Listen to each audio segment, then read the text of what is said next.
Bonsoir à toutes et tous. Donc, je suis très heureuse de vous accueillir ce soir pour la dernière conférence Thèse en poche de la saison 2018-2019. Donc, nous clôturons le cycle avec la traumatologie du marathon. Conférence de circonstance puisque la saison des courses a repris depuis quelques semaines. Donc pour nous parler de ce sujet, Clément Rinfroy, que j'ai le plaisir d'accueillir ici, qui est docteur en pharmacie, donc qui assurera la première partie de cette conférence en nous présentant, détaillant son travail de recherche. Et dans une deuxième partie, où vous pourrez poser toutes les questions qui vous viendront à l'esprit sur ce sujet passionnant, nous avons avec nous le docteur Xavier Humbert, spécialiste en médecine générale, qui modérera les échanges et relancera un peu le débat si nécessaire. Dans cette deuxième partie, je vous passerai le micro. Ne vous étonnez pas, il n'y a pas d'amplification du son, c'est simplement pour un enregistrement audio et vidéo. Voilà, je laisse la parole à Clément Rinfroy, que je remercie encore de nous faire le plaisir d'être avec nous ce soir. C'est à vous. Merci. Donc, bonjour à tous. Donc, je vais vous expliquer, vous parler un petit peu de mon sujet de thèse, qui s'appelle de façon un petit peu vague la traumatologie du marathon. J'ai traité dans ma thèse plusieurs aspects de ces problèmes traumatiques qu'on peut avoir au cours de la pratique de la course à pied. Et pour cette présentation, j'ai décidé surtout d'aborder l'aspect micronutrition, donc la prévention de tous les troubles potentiellement inflammatoires qui peuvent survenir à cause d'une pratique intense et répétée de la course à pied. Alors, donc, au cours de l'effort, en fait, on va avoir une atteinte tissulaire. Il se met en place un processus inflammatoire qui physiologiquement et ponctuellement peut être adapté de la part de l'organisme, qui a pour but de réparer et de cicatriser les tissus endommagés. Cependant, parfois, on a un enchaînement d'entraînements qui peuvent être trop intenses, trop rapprochés, et là, on passe plutôt dans une inflammation plutôt pathologique et plutôt chronique. Et c'est ce qu'on peut appeler les pathologies de surcharge. Par là, je pense aux tendinites, aux aponevrosites, aux périostites. Et on constate quand même dans les faits que 35 à 55% des coureurs réguliers se blessent au cours de l'année. Donc c'est quand même pas anodin, c'est une statistique qui est relativement importante. Donc moi, je me suis intéressé dans une partie de ma thèse à la façon dont on pouvait aider à prévenir ces pathologies de surcharge grâce à la micronutrition. Donc la micronut, en fait, ça a pour origine la nutrition. Ça permet l'étude des troubles fonctionnels qui résultent d'un déséquilibre en micronutriments. Et c'est particulièrement pertinent et utile de voir ça chez le sportif et notamment chez le coureur de fond. La micronutrition a différents principes. Donc d'abord la fonctionnalité, puisque comme en nutrition, on va s'intéresser aux apports alimentaires, chercher à les optimiser pour que le coureur ait tout ce dont il ait besoin pour faire sa course et pour ne pas être blessé. L'assimilation, donc là ça va être le rôle de l'intestin, ça va être pour absorber tout ça, et la biodisponibilité, c'est-à-dire faire en sorte que les micronutriments puissent rejoindre la cellule après leur absorption. Donc là, du coup, je vais vous présenter 3 points en fait, de vulnérabilité sur lesquels on peut jouer en micronutrition pour prévenir ces pathologies. Donc c'est une formule que j'ai retrouvée lors de mes travaux de recherche, parce que c'est pas toujours facile de trouver des sources fiables pour ce sujet-là. C'est 3 points qui ont été développés dans un bouquin par Denis Richer, qui est quelqu'un qui est expert en micronutrition, et ces 3 points de vulnérabilité, je trouvais ça vraiment très intéressant de remettre ça dans ma thèse justement pour aborder ce sujet. Donc tout d'abord, il y a la vulnérabilité de ce qu'on appelle la protection cellulaire. Donc lorsque l'on court, lorsque l'on fait un effort, pour produire l'énergie nécessaire, on va consommer de l'oxygène.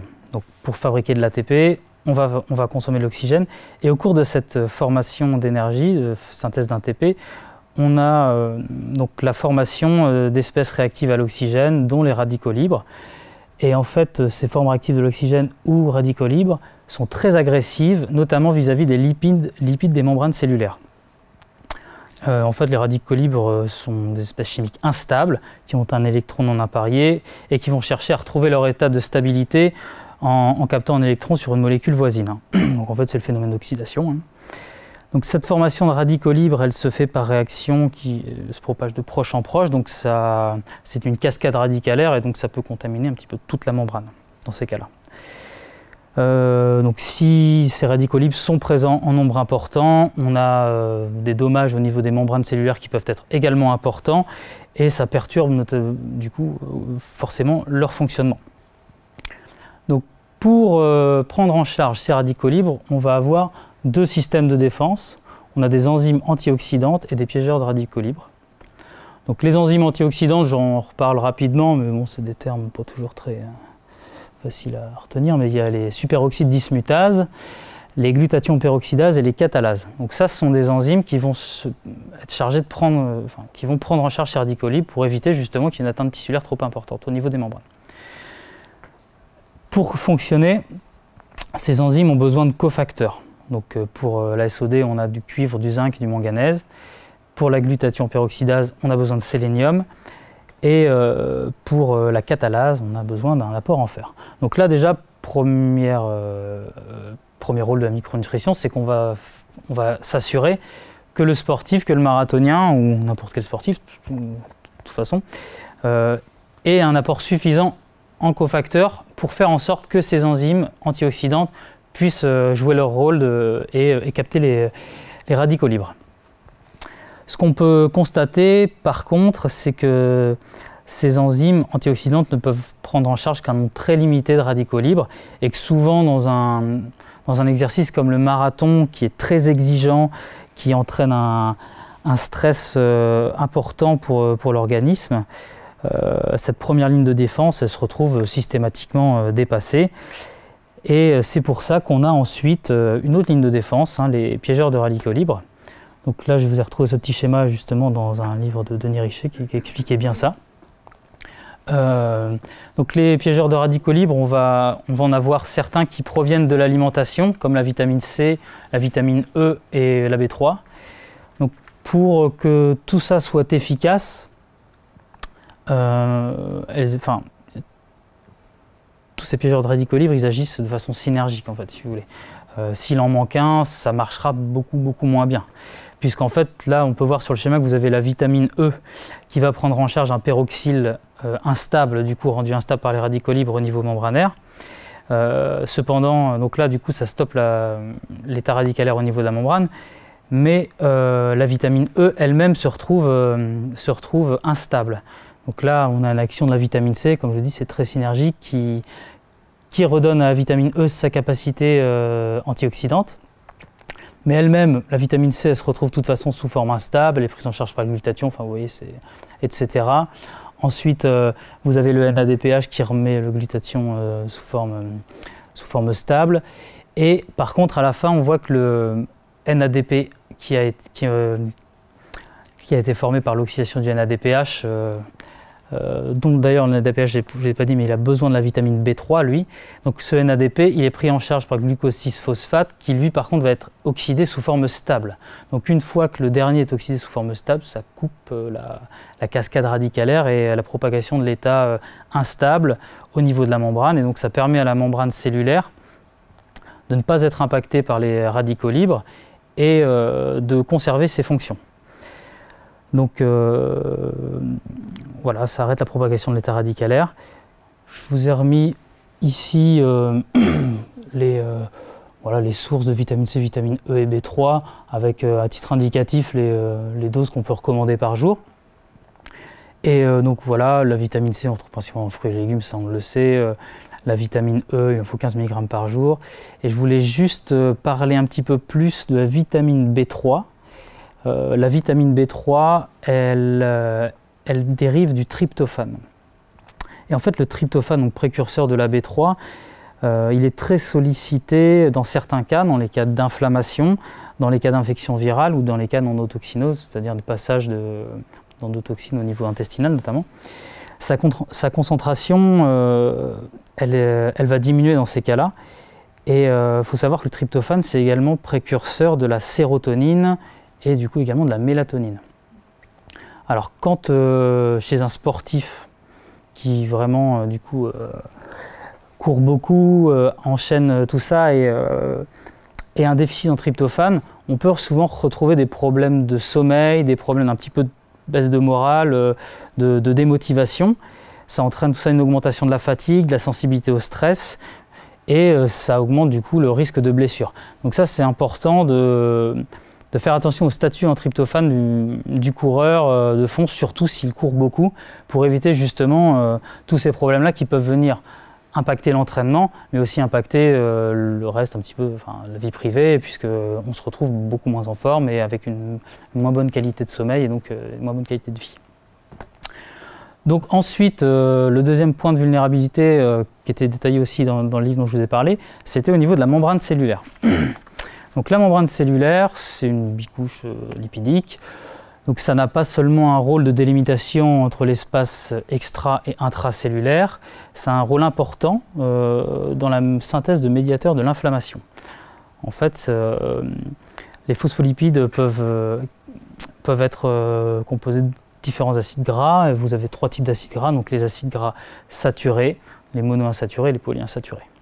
Les monoinsaturés ont une double liaison qui permet d'augmenter leur déformabilité au sein de la membrane, et les polyinsaturés en ont plusieurs. Ça permet de rendre la membrane plus fluide, vu qu'ils sont plus déformables, et d'augmenter la capacité d'échange avec le milieu extracellulaire. Donc là, c'est un schéma qui est un petit peu barbare comme ça, mais je vous l'ai mis parce que ça résume bien. Donc je vous l'expliquais en fait, en fonction de la composition de la membrane, on va avoir des facteurs, une synthèse de facteurs soit pro, soit anti-inflammatoires. Donc là, je n'ai pas de petit curseur, mais là vous voyez que si on a des EPA, on va avoir la synthèse de ces facteurs-là qui sont plutôt anti-inflammatoires, anti-agrégants. Et également, si on a la DGLA, on va avoir la synthèse de facteurs anti-inflammatoires, anti-agrégants aussi. Donc dans le cadre d'une pratique intensive de la course à pied, il vaut mieux avoir ce genre de facteurs synthétisés puisque ça permet aux sportifs de ne pas basculer dans une inflammation chronique et donc dans la survenue de blessures et de pathologies de surcharge type tendinite, périostite et autres. Donc l'EPA et la DGLA, comme je dis, fabriquent des composés plutôt anti-inflammatoires et ils dérivent en fait de l'acide linoléique qui est le chef de file des oméga 3 et de l'acide alpha-linolénique, chef de file des oméga 3. Ces deux lignées, pour fabriquer les composés dont je vous ai parlé, ont besoin d'enzymes également. Donc là, par exemple, vous voyez au début, vous avez une enzyme qui s'appelle la delta-6-désaturase. Mais on voit que les deux lignées en fait, entrent en concurrence pour ces enzymes-là. Ces enzymes-là, on les utilise au niveau des deux lignées. Et de la même façon, ces enzymes, elles ont besoin de cofacteurs. Donc, par exemple, pour la désaturase, on va avoir besoin de zinc, de fer, de magnésium. Donc ça, c'est des enzymes qui vont permettre qu'elle ait une activité efficace. Par contre, cette enzyme elle peut être inhibée par d'autres facteurs, comme notamment les infections virales ou l'alcool. Donc le but en micronutrition, ça va être de favoriser au maximum l'EPA et la DGLA pour avoir un effet anti-inflammatoire et éviter les pathologies, éviter la blessure et les pathologies de surcharge. Donc, ce qu'il faut, c'est optimiser vraiment l'apport en lipides chez le coureur, mais en lipides de qualité. Et souvent, c'est quelque chose qui pêche un petit peu chez le coureur de fond parce que fait toujours attention à son poids et les études montraient que le taux de lipides dans la ration alimentaire des coureurs était moins élevé que dans le reste de la population. Et c'est un tort, hein, parce que vraiment, un apport de lipides de bonne qualité, ça permet vraiment d'éviter ce genre de problème. Donc pour ça, on peut recommander la consommation de certains types de lipides, comme je vous parlais, comme vous avez par exemple les poissons gras, donc 2 repas par semaine de sardines, maquereaux, harengs, ce genre de choses. Plutôt les petits poissons, souvent ils sont un petit peu moins pollués aussi.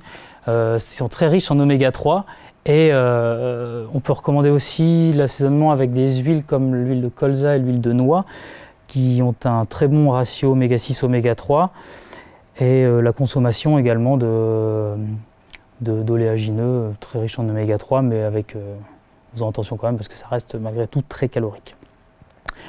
Donc je vous disais aussi il faut faire attention au ratio oméga 6, oméga 3 pour pas qu'il y ait beaucoup plus d'oméga 6 que d'oméga 3 parce qu'on voit bien que dans la lignée d'oméga 6 à un moment vous avez l'acide arachidonique et lui plutôt il va avoir des composés plutôt pro-inflammatoires. Donc ce ratio oméga 6, oméga 3 il doit plutôt se situer en dessous de 5. Mais dans l'alimentation classique occidentale, actuellement, il est plutôt situé entre 20 et 30, donc on n'y est pas du tout. Donc, pour favoriser ça, on peut consommer les aliments dont je vous ai parlé, ou alors, si c'est compliqué, il existe des compléments alimentaires qui incorporent directement de l'EPA, donc ça permet de s'affranchir de toutes les étapes enzymatiques qui sont au-dessus. Voilà. Donc, dernière vulnérabilité, comme je vous avais dit, c'est l'intestin. Donc l'intestin, c'est l'organe vraiment qui est central et capital en micronutrition. Donc c'est le siège de la digestion, donc ça permet de transformer les aliments en nutriments. C'est là qu'ils vont être absorbés. C'est très important puisqu'en fait vous pouvez avoir le meilleur programme nutritionnel possible, vous pouvez compter les grammes, tout ce que vous voulez, mais si au niveau de l'intestin ça va pas, c'est pas bon de ce côté-là, vous n'allez pas avoir une bonne absorption. Donc ce que vous avez dans votre assiette n'égale pas forcément ce que vous absorbez. Donc c'est un organe en plus chez le coureur à pied qui est vraiment mis à mal, puisque au cours de l'effort, il y a les chocs, souvent en plus on court sur le bitume, c'est encore pire, et vous avez une augmentation de la température. Donc tout ça, ça ne lui fait pas de bien l'intestin. De toute façon, ceux qui sont coureurs, vous voyez bien que ça peut entraîner pas mal de troubles digestifs, parfois, la pratique assez intensive de la course à pied. Donc là, je vous ai refait un petit coup d'histologie pour vous dire qu'en fait, au niveau de l'épithélium intestinal, on a un épithélium monostratifié, donc une seule couche de cellules, sont des entérocytes qui sont reliés entre eux par des jonctions serrées. Donc les jonctions serrées, normalement, voilà, il n'y a rien qui passe, si vous voulez, c'est étanche. Et vous avez également présence d'une flore intestinale. Donc la flore intestinale, ça c'est quelque chose qu'on entend beaucoup maintenant, dont on entend beaucoup parler. Et en fait, vous avez 3 types de flore. Une flore dominante, avec entre 1 et 100 milliards de cellules, avec des lactobacilles et des bifidobactéries. Une flore sous-dominante et une flore fluctuante, dont la composition change en fonction des infections, parfois des voyages, et qui a un fort potentiel pathogène, celle-ci, mais qui normalement, en temps normal, est inhibée. Donc si tout va bien, la flore fluctuante, elle ne s'exprime pas, donc elle ne peut pas exprimer son potentiel pathogène. Et la flore intestinale, donc la flore dominante, elle a un rôle important au niveau de l'intestin, puisqu'elle va produire du butyrate à partir des fibres, qui est utilisé par les entérocytes, qui permet de nourrir les entérocytes, donc les cellules du côlon, ça permet... qui va permettre le renouvellement. La qualité de l'épithélium, elle va vraiment dépendre de cette flore. Elle peut se retrouver altérée, cet écosystème peut se retrouver altéré par les radicaux libres, comme ce dont je vous ai parlé tout à l'heure, mais également par des choses simples comme les traitements antibiotiques. Les traitements antibiotiques sont assez violents pour la flore intestinale, et c'est pour ça notamment qu'on recommande souvent de prendre des probiotiques durant les traitements antibiotiques pour éviter justement ce genre de désagrément au niveau intestinal. Et lorsque cet écosystème n'est plus l'équilibre, lorsque cet écosystème est perturbé, on peut avoir ce qu'on appelle une hyperperméabilité intestinale. Donc là, on se retrouve avec une perte d'étanchéité au niveau des jonctions serrées qui laisse en fait passer des endotoxines, des composés qui n'auraient pas vocation à passer cette barrière intestinale, mais qui se retrouvent quand même de l'autre côté. Et ça entraîne la production de cytokines pro-inflammatoires, donc ça va entretenir l'inflammation et ça peut même entraîner des troubles à distance au niveau, notamment chez le coureur, ça peut être au niveau des tendons ou des articulations. Donc on a tout intérêt à prendre soin de l'intestin pour éviter justement ce genre de problème. En plus de ça, lorsqu'on a un passage d'endotoxine, ça augmente la lipolyse, donc la consommation des acides gras, notamment des acides gras essentiels. Et comme j'expliquais tout à l'heure, les acides gras essentiels, ceux qu'on peut avoir que depuis l'alimentation et qui sont très importants, qui ont un rôle important dans le fonctionnement de la bicouche lipidique. Il y a une dernière chose au niveau de l'intestin qui est vraiment spécifique aux sportifs et encore plus aux coureurs, c'est le phénomène d'ischémie-reperfusion. Quand vous courez, quand vous faites du sport, en fait, si vous voulez, le sang se détourne de l'intestin pour aller vers les muscles, puisque c'est le muscle qu'on a besoin à ce moment-là. L'intestin, la digestion devient un peu plus anecdotique.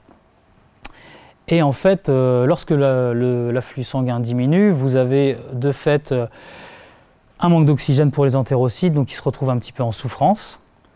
Mais ça ne s'arrête pas là. En plus, vous avez les chocs répétés, donc l'augmentation de la température, comme je vous ai dit. Donc tout ça, ça entraîne une souffrance au niveau des entérocytes.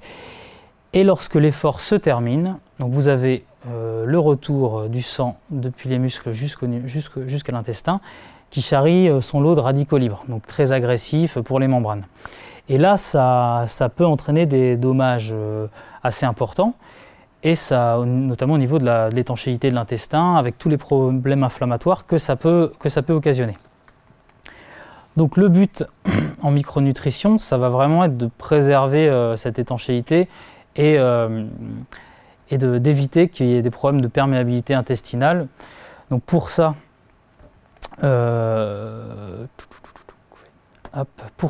on va prévenir, donc en recommençant la consommation déjà de glucides avant et pendant l'effort, ça permet d'éviter tout ce qui est phénomène de nécrose, de maintenir les jonctions serrées et de limiter le phénomène inflammatoire. On peut utiliser un acide aminé qui s'appelle la L-glutamine aussi, qui est un excellent cicatrisant au niveau intestinal et qui va permettre aussi d'avoir une bonne cohésion des entérocytes.